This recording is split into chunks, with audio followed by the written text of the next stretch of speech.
ایک شخص ٹرین میں سفر کر رہا ہے۔ ٹرین لاہور سے کراچی جا رہی ہے۔ وہ بار بار کھڑکی کی طرف جاتا ہے اور کبھی دروازے کی طرف جاتا ہے کہ جلد سے جلد ٹرین کراچی پہنچ جائے۔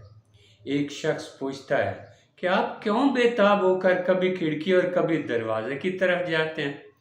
وہ کہتا ہے میں اس لیے بے تاب ہوں کہ جلد سے جلد کراچی ٹرین پہنچ جائے۔ وہ شخص کہتا ہے آپ چاہے بے تابی کا اظہار کریں یا آرام سے بیٹھ جائیں، گاڑی نے اپنے وقت پر ہی کراچی پہنچنا ہے۔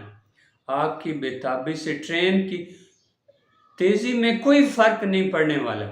کوئی بھی کام شروع کرنے کے بعد نتائج برآمد ہونے تک کچھ وقت لگتا ہے۔ اس وقت کا صبر سے انتظار کرنا چاہیے۔ کامیابی کے لیے کیے جانے والے اقدامات کے دوران انتہائی صبر کا مظاہرہ کرنا چاہیے، ورنہ بے تابی اور بے چینی سے کئی طرح کے نقصانات اٹھانے پڑتے ہیں۔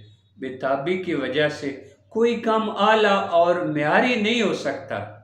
طبیعت کے ٹھہراؤ کے لیے بہت حوصلے کی ضرورت ہوتی ہے۔ یہی ٹھہراؤ کام میں عمدگی کی بنیاد ہوتا ہے اور کام بہت اعلیٰ ہوتا ہے۔